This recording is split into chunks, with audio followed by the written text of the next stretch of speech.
آنها 4 ماه زیر شکنجه شدید قرار داشتند. لط و کوب، 48 ساعت راست ماندن، برق گذرانیدن از بدن سبکترین شکنجه هایی بود که تحمل کردند. وقتی شاهدان از شکنجه های آنها قصه می کنند، سختترین قلب آب می شود و از خشکترین چشم اشک جاری می شود. با وجود این همه شکنجه، دوام 120 روز هیچ نفر از آنها حاضر نشد زیر کمترین تهمتی که حکومت به حزب نهضت اسلامی تاجیکستان می‌بست امضا گذارد. بالاخره پرونده به دادگاه رفت و شکنجه خاتمه یافت و عذابشان کمتر شد. هرچند در زندان هم این مردان خدا زیر نظارت شدید قرار دارند و مظلومترین گروه زندانیان هستند، شکنجه علیهشان کمتر استفاده میشد.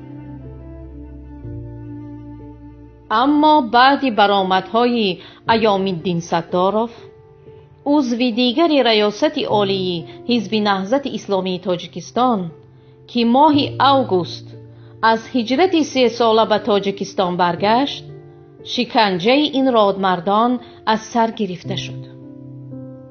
مقامات از آنها طلب دارند که مثل ستاروف نزد دستگاه نواربرداری حاضر شوند و علیه نهضت اسلامی اظهارات دهند.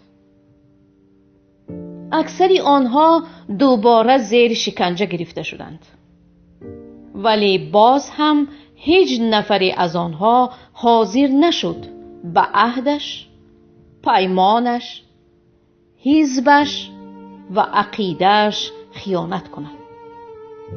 ایستادگری این مردان بزرگ که نظیرش در تاریخ کمتر دیده شده است، مقامات امنیتی و انتظامی تاجیکستان را از عقل بیگانه کرد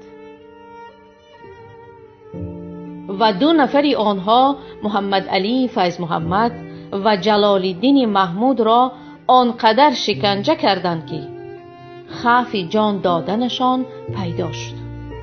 مجبور شدند آنها را به بیمارخانه انتقال دهند.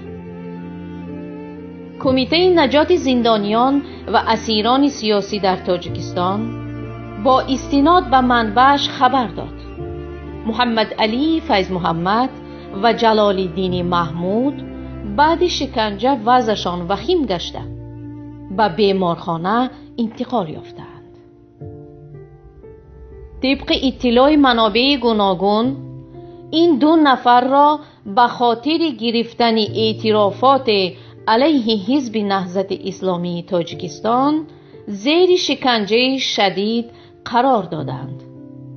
از آنها خواسته شده است مثل ایام الدین ستاروف نزد دوربین علیه حزب نهضت اسلامی تاجیکستان اظهارات دهند. آمده است در خبر. قبلا پیام درباره از زندان به بازداشتگاه موقتی انتقال داده شدن محمد علی فیض محمد و حکمت الله سیف الله زاده خبر داده بود و تخمین هم میزد که سبب انتقالشان محض گرفتن اعترافات است. منبع پیام اطلاع داد ایام الدین ستاروف و نزد اعضای زندانی ریاست عالی حزب نهضت اسلامی تاجیکستان رفته از آنها دعوت کرده است در پیروی از او علیه حزب نهضت اسلامی تاجیکستان برآمد کنند. منبع میگوید ستاروف 9 ساعت در زندان قرار داشته است تا سابق همصفانش را به خیانت وادار سازد.